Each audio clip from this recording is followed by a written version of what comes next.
नमस्कार, सुहानीज किचनमध्ये आपले स्वागत आहे।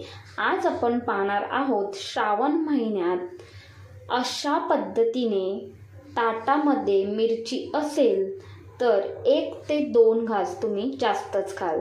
चला तर मग लगेचच रेसिपीला सुरुवात करूया। तर इथे मी कमी तिखटवाली जी पोपटी मिरची मिळते ती मिरची घेतलेली आहे। ती पहिली स्वच्छ धुवून घ्यायची आणि कोरड्या कापडाने पुसून घ्यायची। आता आपल्याला मिरची कापून घ्यायची आहे। तर इथे मी मधून व्यवस्थित अशा पद्धतीने मिरची कापून घेणार आहे। तोपर्यंत चॅनलवर नवीन असाल तर चॅनलला सबस्क्राइब करा आणि बेल आयकॉनवरती क्लिक करा, म्हणजे माझे नवनवीन व्हिडिओ तुम्हाला पाहता येतील। तर इथे मी अशा पद्धतीने सर्वच मिरची इथे कापून घेतली आहे।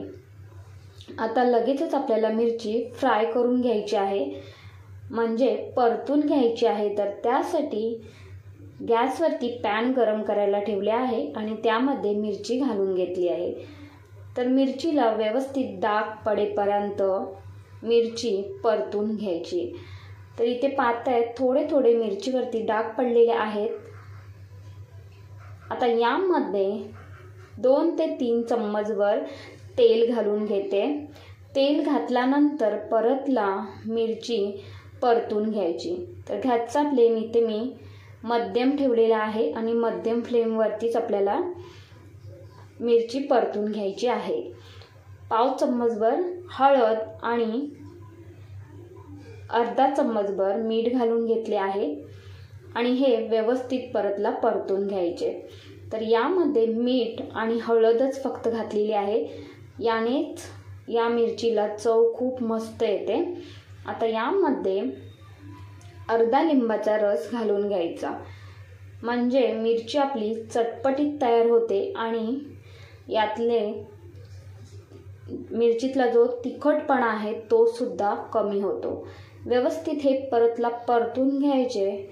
परतून घेतल्यानंतर यावरती आपल्याला झाकण ठेवायचे आहे 2 ते 3 मिनिटांसाठी। 2 ते 3 मिनिटांनंतर झाकण काढून घेतले आहे आणि इथे पाहताय तुम्ही मस्त अशी आपली मिरची दिसत आहेत।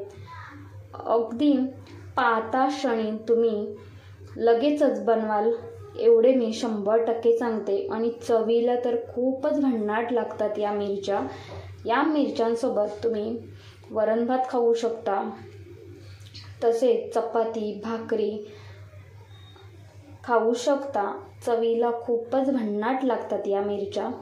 तर तुम्हाला हा व्हिडिओ कसा वाटला तो कमेंटमध्ये नक्की कळवा। आवडला असेल तर लाईक करा, शेअर करा आणि सुहानीज किचनला सबस्क्राइब करायला विसरू नका। धन्यवाद।